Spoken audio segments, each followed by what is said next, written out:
یہ سب کے لیے حیرانی کی بات تھی کیونکہ سی آئی ڈی کی مخبری غلط نہیں ہوتی تھی اور اس معاملے کو ہائی لیول پر دیکھا جا رہا تھا۔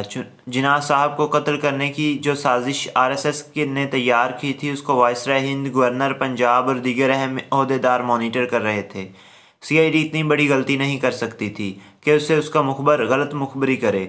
اگرچہ اچھا ہوا کہ جناح کو قتل کرنے کا پلان ناکام ہو گیا اور ہندوستان تباہی اور بربادی سے بچ گیا، لیکن سوال یہ تھا کہ آخر ایسا کیا ہو گیا؟ فوری طور پر کسی کے پاس اس کا جواب نہ تھا، تاہم بعد میں تفتیش کی گئی تو یہ راز کھلا کہ راز کھولنے والا جالندھر میں ایک سائیکل مکینک تھا۔ اس کا نام پریتم سنگھ تھا۔ پریتم سنگھ اس وقت پکڑا گیا جب پاکستان آنے والی اہم ٹرین پر سکھوں کے حملے کے بعد گرفتاریاں کی گئی تھیں۔ پریتم نے اس راز سے پردہ اٹھایا تھا کہ آر ایس ایس کا پلان پکا تھا۔ کراچی ان کے لوگ بھی پہنچائے گئے تھے، تاہم آر ایس ایس کا گینگ لیڈر جس نے حملے کا اشارہ کرنا تھا تاکہ دیگر لوگ جناح کی گاڑی پر بموں سے حملہ کر دیں، لیکن جب گاڑی قریب آئی تو وہ یہ جرات نہ کر سکا۔ طے ہوا تھا کہ گینگ کا لیڈر پہلا بم پھینکے گا اور باقی سب اپنے بم جناح کی گاڑی پر مارنا شروع کریں گے۔ آر ایس ایس کے متوقع قاتل انتظار کرتے رہ گئے اور وہ آخری لمحے پر بم پھینکنے کی ہمت نہ کر سکا۔ اتنی دیر میں کار ٹارگٹ سے نکل گئی اور یوں جناح اور ماؤنٹ بیٹن اس دن حملے سے بچ گئے۔ لارڈ ماؤنٹ بیٹن کراچی سے واپس دلی لوٹ چکا تھا۔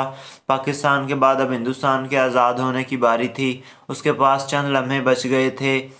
رات کے 12 بجتے ہی وہ وائسرائے ہند کے ٹائٹل سے دستبردار ہو جائے گا۔ وائسرائے ہند کے طور پر وہ آخری دستاویزات پر دستخط کر چکا تھا، آخری ڈاک بھی جا چکی تھی۔ وقت آن پہنچا تھا جب وائسرائے ہند کی تمام مہریں کسی ڈبے میں بند کر کے رکھ دی جائیں جو دنیا کے کسی طاقتور ترین دفتر کی نشانی سمجھی جاتی تھی۔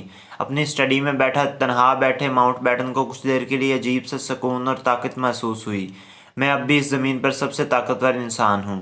ابھی میرے پاس چند منٹ باقی ہیں جو اس سلطنت کا سربراہ ہوں، جس کے پاس دنیا کے کروڑوں انسانوں کی زندگی اور موت کے فیصلے کرنے کا اختیار ہے۔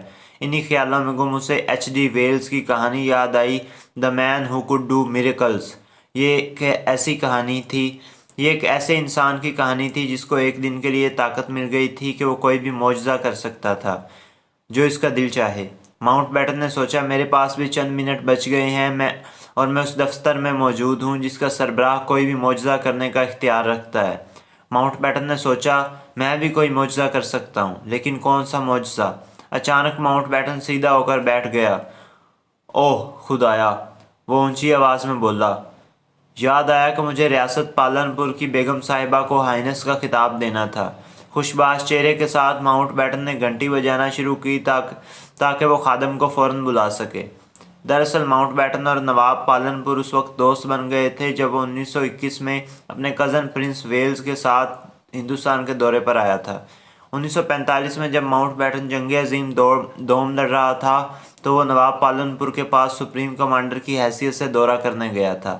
وہاں اس کی ملاقات نواب کی خوبصورت آسٹریلوی بیگم صاحبہ سے بھی ہوئی تھی۔ اس دورے میں نواب کا گورا ریزیڈنٹ ماؤنٹ بیٹن کے پاس نواب کی طرف سے درخواست لے کر آیا۔ اس گورے کا نام سر ولیم کرافٹ تھا۔ اس نے ماؤنٹ بیٹن کو بتایا کہ نواب آسٹریلوی خاتون سے شادی کر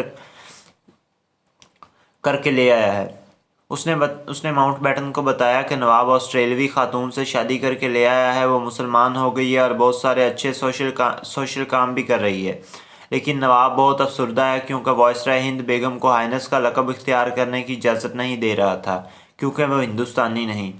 دہلی پہنچ کر ماؤنٹ بیٹن نے وائسرائے ہند لارڈ ویول سے ملاقات کی اور اس سے درخواست کی کہ وہ نواب کی بیگم کو ہائنس کا لقب اختیار کرنے کی اجازت دے، لیکن وائسرائے ہند نے انکار کر دیا۔ اگر ایک کو اجازت دی تو ہندوستانی راجوں مہاراجوں کا یورپی خواتین کے ساتھ شادیوں کا راستہ کھل جائے گا اور یوں ہندوستان میں پرنسلی اسٹیٹس کا پورا نظریہ ہی ختم ہو کر رہ جائے گا۔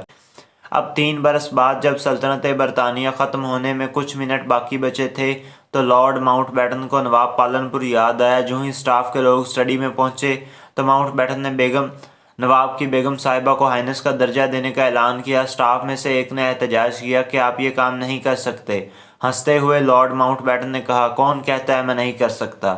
میں وائسرائے ہند ہوں، نہیں؟ لارڈ ماؤنٹ بیٹن نے حکم دیا کہ فوراً جائیں اور وہ مخصوص دستاویز لائیں جس پر وائسرائے کا حکم لکھ کر یہ لقب یا خطاب عنایت کیا جاتا ہے۔ اس پر لکھ کر لاؤ۔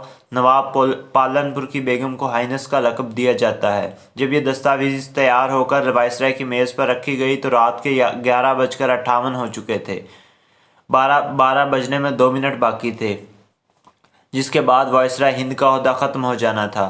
ماؤنٹ بیٹن کے چہرے پر ایک مسکراہٹ ابھری۔ اس نے قلم اٹھایا اور وائسرائے ہند کے طور پر اپنا آخری حکم سر انجام دیا۔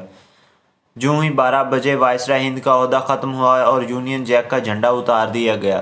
چند دن بعد نواب کے ریزیڈنٹ افسر کی طرف سے ماؤنٹ بیٹن کو خط ملا، جس میں لکھا تھا کہ نواب صاحب بہت شکر گزار ہیں، اگر میں کبھی آپ کے کسی کام آ سکا تو مجھے خوشی ہوگی۔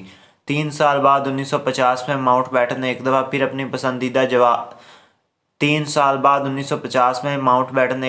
اپنی پسندیدہ جاب سمندروں میں کر رہا تھا۔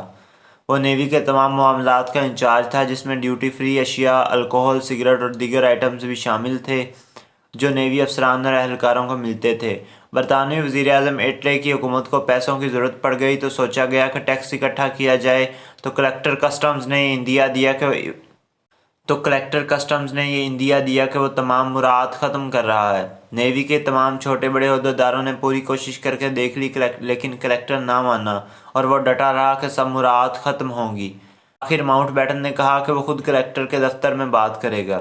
لارڈ ماؤنٹ بیٹن ایک دن کلیکٹر کے دفتر پہنچ گیا۔ ماؤنٹ بیٹن کے اندر داخل ہوتے ہی وہ حیران رہ گیا کہ وہ کلیکٹر کوئی اور نہیں بلکہ ریاست پالن پور کا ریزیڈنٹ سر کرافٹ تھا، جو اسے دیکھ کر اپنی سیٹ سے اٹھ کھڑا ہوا اور بولا، آپ نے نواب صاحب کی بیگم صاحبہ کے لیے جو کچھ کیا تھا اس پر آپ کا شکریہ آج تک ادا نہیں ہو سکا۔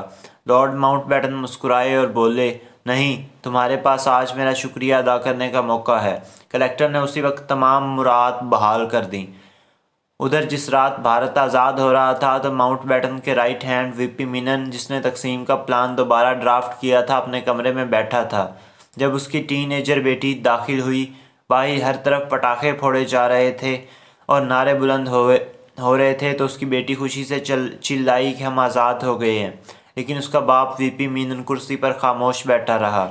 اپنی بیٹی کو چیخیں مارتے دیکھ کر وی پی مینن، جس نے آنے والے دنوں میں سردار پٹیل اور لارڈ ماؤنٹ بیٹن کے ساتھ مل کر کشمیر سمیت 565 ریاستوں کے ہندوستان کے ساتھ الحاق میں اہم کردار ادا کرنا تھا، کہ منہ سے بے ساختہ نکلا، ہمارا اصل ڈراؤنا خواب تو اب شروع ہو رہا ہے۔